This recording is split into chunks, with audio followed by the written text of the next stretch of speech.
जय श्री हरि भक्तों, स्वागत है आपका। आज मैं आपको सुनाने जा रही हूँ उत्पन्ना एकादशी की पवित्र और अद्भुत कथा, जिसका उल्लेख स्वयं भगवान श्री कृष्ण जी ने युधिष्ठिर महाराज को किया था। अब हम आरंभ करते हैं कथा श्रवण।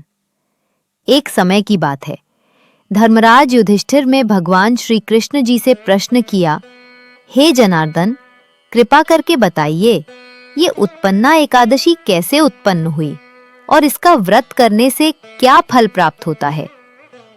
तब भगवान श्री कृष्ण जी मुस्कुराए और बोले, हे राजन, प्राचीन काल में सतयुग में एक अत्यंत बलशाली और निर्दयी असुर था, जिसका नाम था मुरा। वह देवताओं पर अत्याचार करता, उनके यज्ञ और हवन नष्ट कर देता था। उसके भय से देवराज इंद्र, वरुण, अग्नि, यम और सभी देवगण अपने लोक छोड़कर इधर-उधर छिप गए। देवगण अत्यंत व्याकुल होकर भगवान शिव जी की शरण में पहुंचे और बोले, हे महादेव, हम सब उस असुर मुरा से अत्यंत कष्ट पा रहे हैं, कृपा कर हमारी रक्षा कीजिए। तब भगवान शिव जी ने कहा, हे देवगण, अब तुम्हारी रक्षा केवल भगवान श्री विष्णु जी ही कर सकते हैं, तुम सब उनके शरण में जाओ।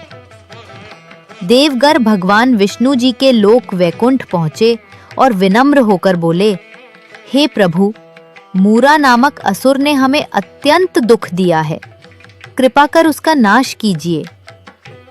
भगवान विष्णु जी ने कहा, देवताओं, भय मत करो।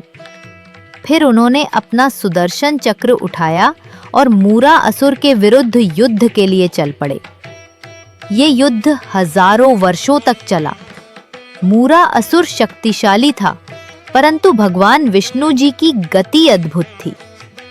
लंबे युद्ध से थककर भगवान जी बद्रिकाश्रम नामक एक गुफा में विश्राम हेतु चले गए और योग निद्रा में स्थित हो गए।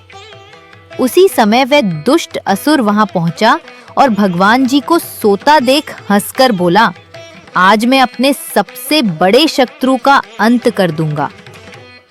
वह तलवार लेकर भगवान की ओर बढ़ा। तभी अचानक भगवान के शरीर से एक दिव्य तेज उत्पन्न हुआ। वह तेज एक दिव्य स्त्री के रूप में प्रकट हुआ। वह अत्यंत तेजस्विनी और अपराजिता थी। वही थी एकादशी। उसने मूरा असुर को ललकारा, हे दुष्ट, भगवान विष्णु जी पर आक्रमण करने का साहस तू कैसे कर सकता है? और इतना कहते ही उसने युद्ध आरंभ कर दिया। क्षण भर में ही उस देवी ने अपने तेज से मूरा का संहार कर दिया। जब भगवान विष्णु जी निद्रा से जागे, उन्होंने उस दिव्य स्त्री को देखा और पूछा, हे सुंदरी, तुम कौन हो जिसने मेरे शत्रु का वध किया? वह बोली, हे प्रभु, मैं आपके तेज से उत्पन्न हुई हूँ और मैंने आपके शत्रु का नाश किया है। भगवान विष्णु जी अत्यंत प्रसन्न हुए और बोले, तुमने मेरे कार्य में सहायता की है, इसलिए मैं तुम्हें आशीर्वाद देता हूँ। आज से तुम्हारा नाम एकादशी होगा। जो भी मनुष्य इस दिन व्रत करेगा, वह सभी पापों से मुक्त होकर मोक्ष को प्राप्त करेगा।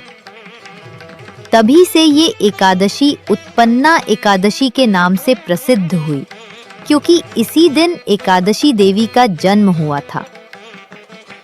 भगवान श्री कृष्ण जी ने आगे कहा, हे युधिष्ठिर, इस व्रत का फल 100 अश्वमेध यज्ञों और 1000 गोदानों के बराबर है।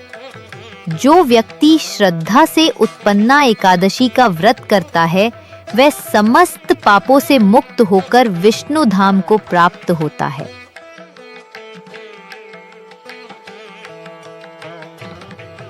इस प्रकार उत्पन्ना एकादशी की ये कथा हमें सिखाती है कि असत्य और अधर्म कितना भी शक्तिशाली क्यों न हो, अंततः सत्य और धर्म की विजय निश्चित होती है। इस पावन एकादशी के दिन भगवान श्री विष्णु जी का नाम स्मरण करें। उनकी कृपा से जीवन में शांति, भक्ति और समृद्धि बनी रहती है। जय श्री हरि।